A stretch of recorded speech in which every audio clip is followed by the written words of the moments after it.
नमस्कार साथियों, ज्ञान की बात में आप सभी का स्वागत है। उम्मीद है आप सभी अच्छे होंगे। आप लोगों ने आज सुना होगा कि लोकसभा मंडे तक के लिए स्थगित कर दी गई है। सभी सांसदों ने शपथ ले ली।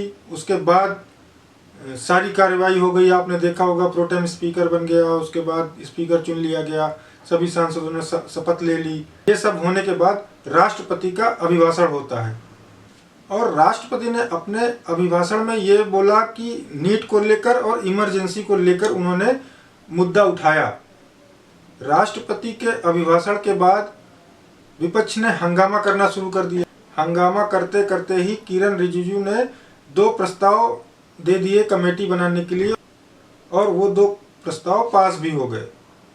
टीएमसी के एक सांसद की तबीयत सही ना होने की वजह से उन्होंने आज शपथ लिया और लोकसभा स्पीकर ओम बिरला ये कहते रह गए कि अभी एक सांसद का शपथ लेना बाकी है, अभी हंगामा नहीं होना चाहिए।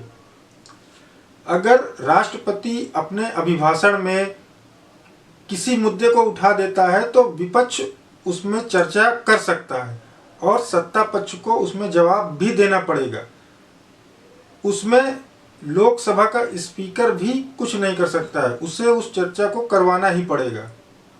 बड़ी बड़ी संविधान की कॉपी लेकर शपथ लेने वाले सांसद विपक्षी दल क्या चाहते थे कि सदन में चर्चा हो, नीट में और जो इमरजेंसी है इन सब मुद्दों में, वो चर्चा नहीं चाहता था और कहीं ना कहीं सत्ता पक्ष भी चर्चा नहीं चाहता था। क्यों? क्योंकि आज शुक्रवार है, स्थगित करवा लेते हैं, उसके बाद सैटरडे है, संडे है, सीधा मंडे को हाउस खुलेगा। तब तक अब ये लोग इतना बिजी थे कि इन्हें अपनी चिंता होने लगी। जब से चुनाव खत्म हुआ है, कभी संसदीय दल की बैठक, कभी शपथ ग्रहण, कभी प्रोटेम स्पीकर, ये अपने क्षेत्र में अभी तक ठीक से नहीं जा पाए। मौका लगा कि ये लोग चले जाते हैं, लेकिन अभी इनको ये मौका मिल गया कि आज हाउस बंद करा लेते हैं, सैटरडे और संडे छुट्टी है, आराम से अपने क्षेत्र में घूमेंगे, कार्यक्रम होंगे, लोगों को धन्यवाद बोलेंगे।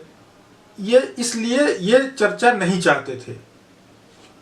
कैसे इस देश के टैक्स पेयर का पैसा संसद में पानी की तरह बहा देते हैं ये लोग अपने फायदे के लिए। इसका जिम्मेदार कौन है? ना सत्ता पक्ष बात करना चाहता है, ना विपक्ष बात करना चाहता है। इस देश के टैक्स पेयर का पैसा लुटाने के लिए हम लोग इन नेताओं को वहाँ भेजते हैं। ये सीरियस है ही नहीं कि उस चीज़ में चर्चा की जा सके।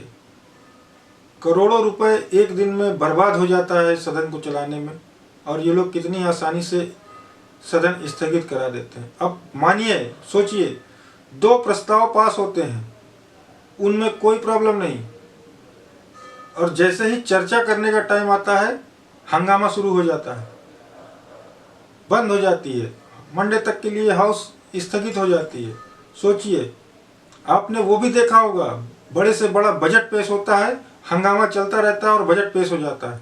बहुत सारे ऐसे बिल हैं जो हंगामा चलता रहता है, ये लोग पास करा लेते हैं, लेकिन इनको मौका चाहिए था, इनको छुट्टी चाहिए थी, ये अपना काम करके हंगामा करके निकल गए। इन्हें चर्चा करने से कोई मतलब नहीं है। ये हमारे देश के नेता हैं। सवाल ये है कि हमने इन लोगों को किस लिए चुन के भेजा है? लड़ाई झगड़ा करके, हंगामा करके सदन को बंद कराने के लिए भेजा है? देश के मुद्दों में चर्चा करने के लिए भेजा है? कितनी आसानी से ये लोग हंगामा करके सदन को बंद करवा देते हैं, और करोड़ों रुपए का पैसा लगता है। इस एक दिन का खर्चा करोड़ों रुपए में आता है लोकसभा चलाने का। अब सोचिए ये लोग कितना सीरियस हैं देश की जनता को लेकर। धन्यवाद।